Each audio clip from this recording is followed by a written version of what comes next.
Hey everyone, you're watching We Had That, and today I'm going to talk about the 1983 Wave 2 Masters of the Universe Evil Lyn action figure from Mattel. When the first wave of Masters of the Universe figures came out in 1982, I think even Mattel was surprised by their popularity. They rushed to get a second wave on the shelves, probably hoping to have them in stores in time for Christmas of 1982.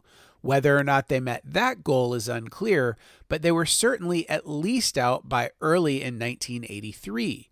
Originally named Sultra when the character was in development, Evil Lyn, listed on her package as the Evil Warrior Goddess, was part of this small six-figure second wave and ended up being the only female villain in the 1980s Masters of the Universe toy line.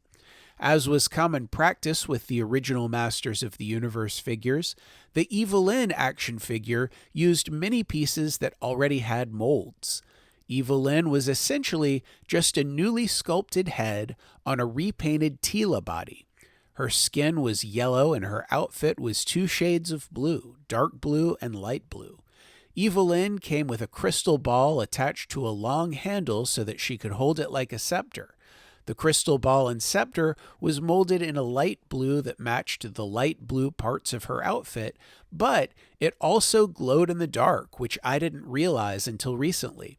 Strangely, even though she was pictured holding it on the back of the figure's package, the glow-in-the-dark feature isn't mentioned at all, so I'm probably not the only one who didn't know about this feature.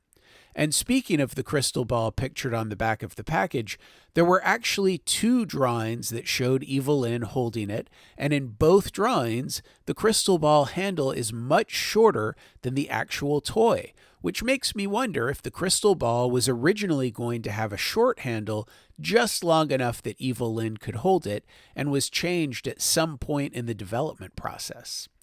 Even though the Evil Lyn action figure was part of the second wave, I believe her first appearance in the mini-comics was in the Wave 3 issue Masks of Power, where she's pictured in only one single panel. Also in the third series of mini-comics, she appears in a few panels and even fights the pink costumed Tila in Double-Edged Sword.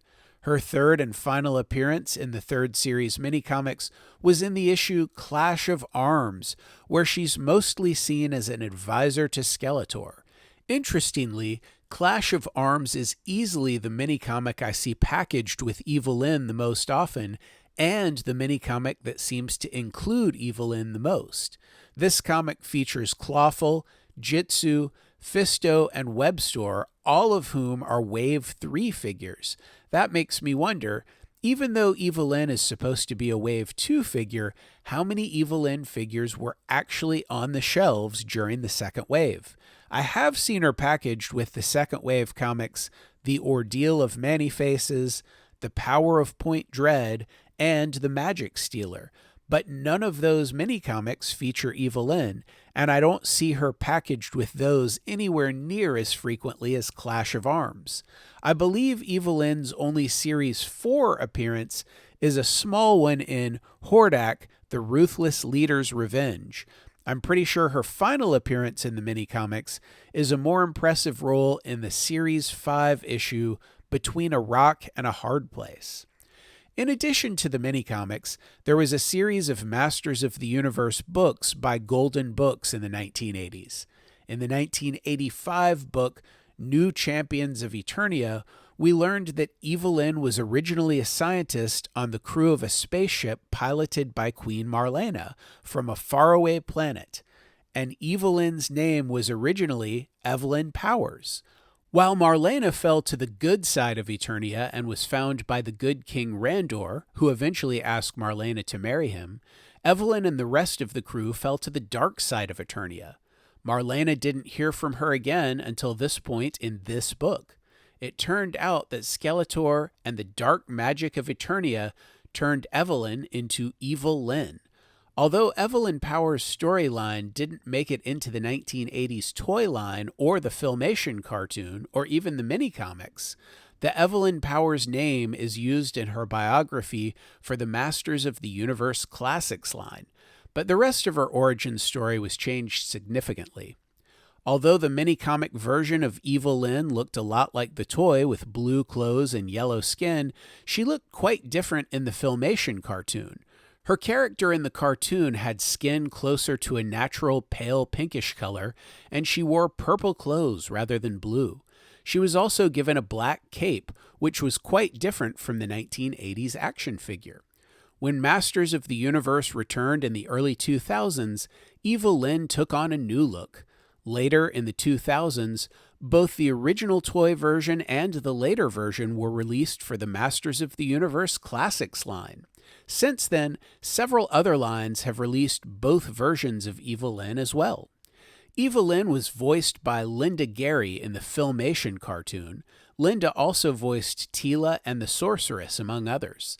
Similar to the mini-comics, Evil Lyn seemed to be the smartest of Skeletor's minions in the cartoon and seemed to be Skeletor's second in command, even though she was also sometimes involved in plots to attain power that didn't involve Skeletor at all. Unlike many of the Masters of the Universe villains, Evil Lyn appears relatively frequently in the Filmation cartoon. Still, despite her prominence in the Masters of the Universe cartoon, Evil Lyn never appeared on the She-Ra cartoon. Masters of the Universe was a hugely successful line for Mattel for much of the 1980s, and the Filmation cartoon was extremely popular. However, as the end of the 80s approached, the popularity of the toy line began to fade. A live-action, theatrically released movie was produced in an attempt to cash in on the franchise and probably also to breathe new life into the Masters of the Universe.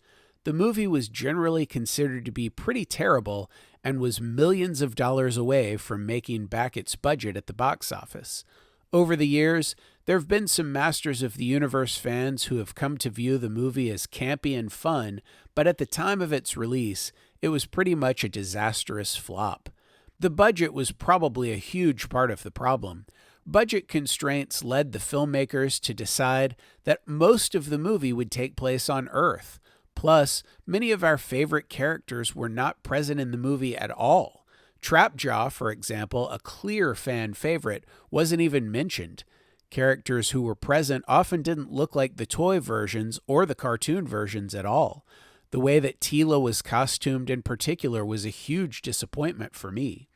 Man-at-Arms looked more like he should be in some low-budget 80s post-apocalyptic Mad Max knockoff movie rather than Masters of the Universe.